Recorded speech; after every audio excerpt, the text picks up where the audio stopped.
According to psychology, there's something called affect phobia, and it is the learned fear of certain emotions. It's not the fear of certain people or certain situations, but the fear of the feeling itself. And I didn't realize that for a long time that I struggled with this. I used to think that I was just being logical, or, I just tend to handle things very well and never really overreact. But what was really happening was when a certain emotion would rise within me, my mind would shut them down completely. I would analyze and rationalize and just completely detach myself instead of feeling the emotion fully. And I thought I was regulating my emotions the whole time, but really I was just avoiding them. What I struggled with the most was joy and vulnerability. Joy because I knew that it didn't last, and I didn't want to be caught by surprise, or I just didn't want to be disappointed. So I didn't allow myself to feel it because I knew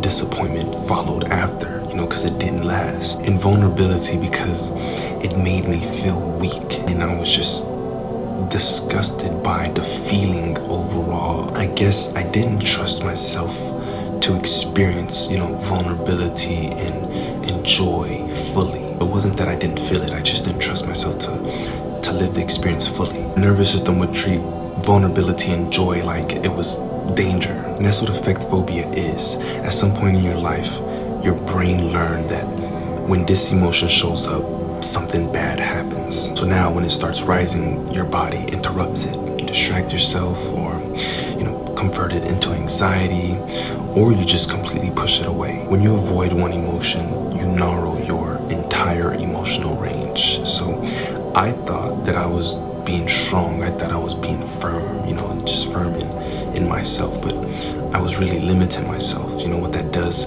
is restricts you. My turning point was realizing that emotion itself was not dangerous, but my interpretation of it was. That's where interpretation of arousal comes in. I guess I was subconsciously thinking that if I felt those emotions fully, that, I would get swallowed by it. But avoiding them completely is what kept me stuck and, kept me from fully growing from it. You don't heal by running and suppressing or avoiding your emotions. Trust me, that does not work. No, you heal by staying when those emotions actually show up. Let the emotion rise and prove to your nervous system that the feeling will not destroy you.